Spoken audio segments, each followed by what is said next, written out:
Hey folks, I'm David McKnight, best-selling author of The Power Zero. In today's video, you'll see part one of my interview with Power Zero advisor Terry Dupont, in which we discuss whether Dave Ramsey is good for bad investors, but bad for good investors. David, one of the biggest things that I've noticed and experienced is, there's a lot or a good number of financial gurus or advisors out there on the internet that are doing something similar, talking about future taxation and, trying to warn people and get them prepared. But I have found that most of them are lacking in a number of ways compared to your process. And yours is a process, not a product, okay, or not a single strategy like most of everyone else out there. Could you explain a little bit about why your system, your process for getting people to the zero tax bracket and retirement is, in my opinion, completely different than all the others, and why it's so much more holistic and comprehensive? Sure. So you're asking me to talk on one of my very favorite subjects, and that's financial gurus and why financial gurus say the things that they do. And when I say financial gurus, I'm talking specifically the likes of Susie Orman, Dave Ramsey, Clark Howard, Ramit Sethi, White Coat Investor. These are all people that have fairly large followings. Particularly if you look at Dave Ramsey, the goal, Dave Ramsey's goal is to expand his empire and really to draw a contrast with the mainstream financial planning community. And so Dave Ramsey does and says things that don't always add up, but the whole goal is to set himself apart from all of the other financial advisors. He's trying to peel off Americans from the traditional financial planning community, and so that they'll follow his show, right? And that's really the name of the game. And so in order to appeal to a broad audience, and Susie Orman's the same way, you have to paint financial principles in very broad strokes. You have to sort of spoon feed everybody a one size fits all, paint by the number approach. And in order to do that, you can't really do justice to concepts like Roth conversions or how much money you should have in your respective investment buckets in a rising tax rate environment. And you even are, Dave Ramsey specifically is prone to saying things like, you can grow your money at 12% per year on average over time. You can take 8% sustainable withdrawal rates over time out of your investment portfolio. You should never invest in bonds. You should never invest in annuities. You shouldn't touch life insurance with a 10-foot pole. These are the types of things that he says. And sometimes you get the feeling he says it for shock value, but other times you get the feeling that he really believes it in his core.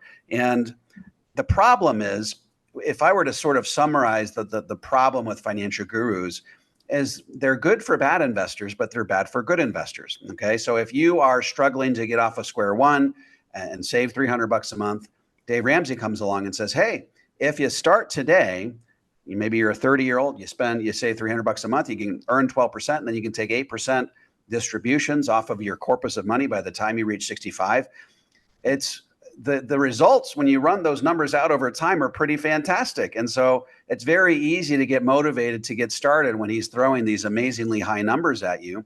And so I think that that's part of the purpose, is to motivate, to get people started. And so in that respect, the fact that Dave Ramsey is getting people to begin investing, to get out of debt, these are all admirable, noble things that Dave Ramsey has done. And I don't criticize Dave Ramsey in any way for his 7-step baby steps that he uses to help a lot of Americans get going on their retirement plans. But let's talk about my statement where I said he's bad for good investors. If you are a sophisticated investor, you've already done a good job of saving money, and you apply Dave Ramsey's financial planning principles to your specific retirement plan, the results could be cataclysmic. They could be catastrophic. I mean, just take for example his recommendation to take 8% sustainable withdrawal rates from your retirement plan, and to never invest in bonds. Well, pardon me.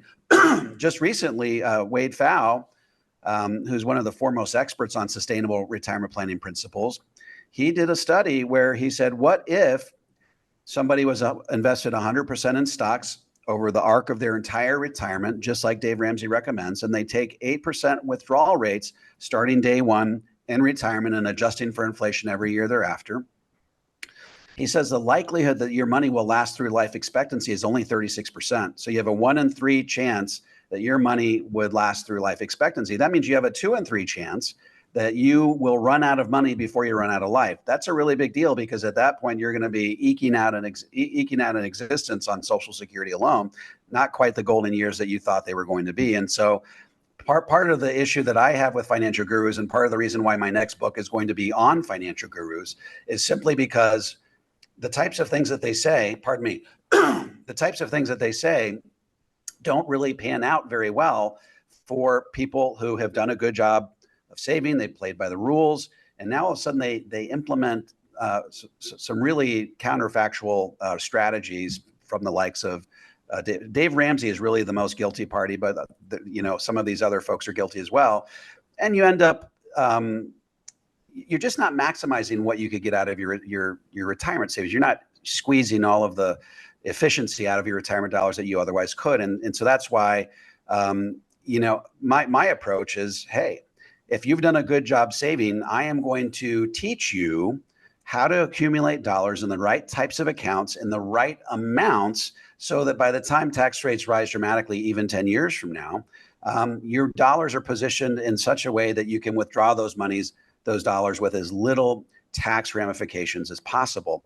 And I feel like given the narrow scope, I apologize, given the narrow scope of what I'm preaching, and given the narrow scope of my message, I feel like I can really dig down, go 10 miles deep and only maybe a foot wide, whereas the likes of Dave Ramsey and Susie Orman, they're going half an inch deep and a mile wide, which really isn't doing a service to anyone out there. And that's basically been my message for some years now.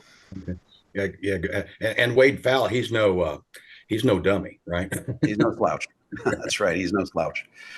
Yeah. And, could you elaborate maybe a little bit on why you feel that the Power of Zero system, process, the movie, the books, and what is taught and what we as advisors taught, because I'm a Power of Zero guy now, and our whole firm is. And why do you feel it's been so successful and it's been embraced so well by the public? Well, I'm not good at a lot of things, but I think one thing I am good at is taking what could otherwise be some fairly complex principles and boiling them down into an understandable way. If you look at the Power of Zero, it's only about 100 pages long. So basically what I do in the Power of Zero is I make the case right out of the chute that tax rates, even 10 years from now, are likely to be dramatically higher than they are today. I bring in third-party experts to show the data behind that. I think we're beyond the point of no return. Tax rates have to go up or we go broke as a country. So I make the case in fairly simple terms in that book. And then I make the case that, there's millions of different types of investments out there, but all of those investments basically fit into only 3 types of accounts. And I refer to those accounts in terms of buckets of money. You got your taxable bucket. Those are your emergency fund type accounts. You've got your tax deferred bucket. Those are your 401ks and IRAs, 403bs, SEPs, Simples, KEOs. You get the idea. And then you've got your tax free bucket, which are all of the different types of Roth accounts, Roth IRA, Roth 401k, Roth conversion, and then some types of properly structured life insurance retirement plans. So I basically then say that, look, in a rising tax rate environment, there's an ideal amount of money to have in each of those buckets. And so I'm not trying to overcomplicate things. I think I've identified in a pretty straightforward way what the problem is. And then I've identified and laid out a strategy that's fairly simple to follow. It's not always easy to implement. You have to sometimes get some outside help to implement it. But in broad strokes, it's fairly easy to follow. And so I think I've just done a decent job of laying all that out for the public, and the public likes simple more than they like complex. And so they've heeded my warnings, and I think that they're starting to prepare themselves. We have a goal of putting 100,000 Americans on the road to the 0% tax bracket in the next 10 years alone. We hope that it's more.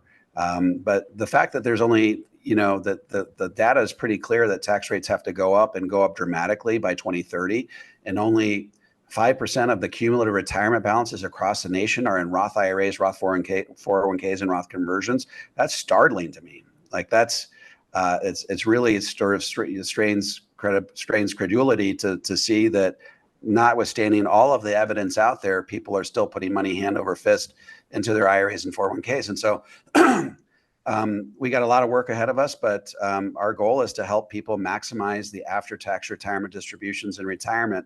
And hopefully we start to see that needle go from 95-5 to maybe 90-10 and 80-20, so on and so forth. Yeah, I agree. We've got our work cut out for us, especially if we have the passion that you and I do, and the rest of the Power of Zero team has.